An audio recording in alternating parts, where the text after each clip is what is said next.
Selamat datang dalam channel YouTube Membumikan Data. Kita akan membahas tentang radikalisme di Indonesia. Bagaimana ancaman dan penanggulangannya dan hal lain yang penting untuk kita ketahui bersama. Indonesia, negeri yang dikenal dengan keberagamannya yang kaya, ternyata juga menyimpan bara api ekstremisme yang mengancam keutuhannya. Bukan semata-mata muncul begitu saja, radikalisme di Indonesia memiliki akar masalah yang kompleks dan saling terkait, seperti benang kusut yang sulit diurai. Mari kita telusuri akar masalah tersebut, bukan untuk menyalahkan, melainkan untuk memahami dan mencari solusi.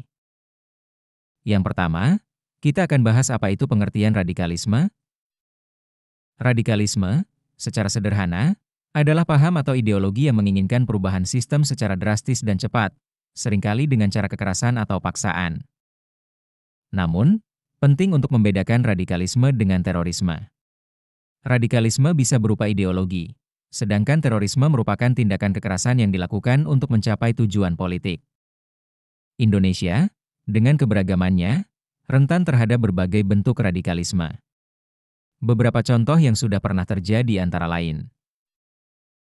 1.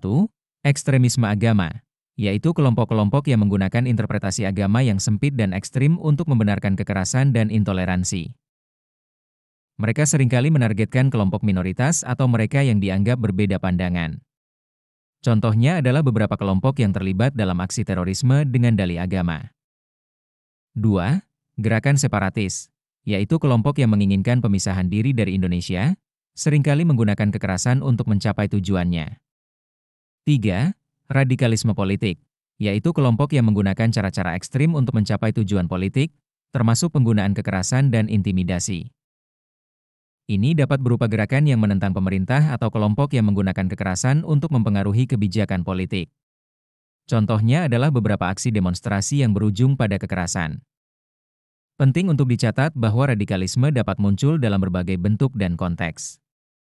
Contoh-contoh di atas hanyalah sebagian kecil dari manifestasi radikalisme di Indonesia.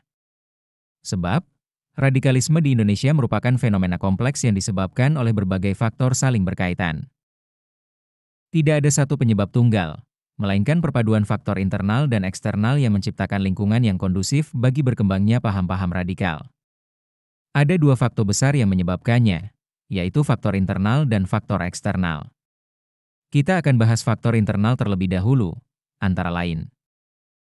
Pertama, interpretasi agama yang menyimpang, yaitu pemahaman agama yang sempit dan literal, seringkali diiringi dengan penafsiran ayat-ayat suci yang keluar dari konteksnya, menjadi landasan ideologis bagi tindakan-tindakan ekstremis. Ini menciptakan justifikasi agama untuk kekerasan dan intoleransi. Kedua, ketimpangan sosial dan ekonomi, yaitu faktor kemiskinan, pengangguran, dan ketidakadilan sosial menciptakan rasa frustrasi dan ketidakpuasan di kalangan masyarakat. Kelompok radikal memanfaatkan situasi ini dengan menawarkan solusi instan, meskipun dengan cara-cara yang ekstrim. Ketiga, kelemahan penegakan hukum. Akibat ketidaktegasan dan inkonsistensi dalam penegakan hukum terhadap pelaku radikalisme menciptakan impunitas dan mendorong tindakan-tindakan yang lebih berani. Hal ini membuat kelompok radikal merasa aman dan terlindungi dari konsekuensi hukum. Keempat, kurangnya pendidikan moderasi beragama. Akibat pendidikan agama yang kurang menekankan nilai-nilai toleransi, moderasi, dan pluralisme menciptakan celah bagi paham-paham radikal untuk berkembang. Minimnya pemahaman tentang ajaran agama yang damai dan inklusif membuat individu rentan terhadap propaganda kelompok ekstremis. Faktor terbesar yang kedua adalah faktor internal. Meliputi: pertama, pengaruh global. Akibat perkembangan global, khususnya konflik di Timur Tengah, dapat menjadi inspirasi dan sumber ideologi bagi kelompok radikal di Indonesia. Penyebaran ideologi melalui internet dan media sosial memperluas jangkauan dan pengaruh kelompok-kelompok tersebut. Kedua, propaganda dan rekrutmen online. Menggunakan media sosial dan internet menjadi alat efektif untuk menyebarkan propaganda dan merekrut anggota baru. Informasi yang menyesatkan dan ujaran kebencian dengan mudah menyebar, menciptakan polarisasi dan mengikis rasa saling percaya antar masyarakat. Jadi, radikalisme di Indonesia merupakan masalah multidimensi yang memerlukan pendekatan holistik dan terintegrasi. Pemahaman yang komprehensif terhadap faktor-faktor penyebabnya sangat penting untuk merumuskan strategi pencegahan dan penanggulangan yang efektif. Radikalisme di Indonesia menimbulkan dampak negatif yang meluas dan merusak berbagai aspek kehidupan, mengancam stabilitas nasional dan kesejahteraan masyarakat. Berikut beberapa dampaknya. Pertama, keamanan nasional. Akibat aksi terorisme yang dilakukan oleh kelompok radikal merupakan ancaman nyata terhadap keamanan negara. Kedua, politik dan pemerintahan. Radikalisme dapat mengganggu proses politik yang demokratis. Kelompok radikal dapat berupaya mempengaruhi kebijakan pemerintah melalui tekanan, intimidasi, atau bahkan kekerasan. Hal ini dapat menghambat pembangunan dan menciptakan ketidakstabilan politik. Ketiga, ekonomi. Aksi kekerasan dan terorisme dapat mengganggu aktivitas ekonomi. Investasi asing dapat berkurang, pariwisata terhambat, dan perekonomian nasional terganggu. Kerusuhan dan konflik juga dapat menyebabkan kerusakan harta benda dan kerugian ekonomi yang signifikan. Keempat, sosial budaya. Radikalisme dapat memecah belah persatuan dan kesatuan bangsa. Paham intoleransi dan kebencian yang disebarluaskan oleh kelompok radikal dapat menciptakan perpecahan di masyarakat, mengikis nilai-nilai kebersamaan, dan merusak harmoni sosial. Kebebasan beragama dan berekspresi juga terancam. Kelima, kehidupan beragama. Radikalisme mendistorsi ajaran agama, menciptakan citra negatif terhadap agama tertentu, dan menghambat kerukunan antar umat beragama. Paham radikal seringkali mengklaim sebagai satu-satunya interpretasi agama yang benar, sehingga mengesampingkan dan bahkan menindas pandangan agama lain. Keenam, pendidikan.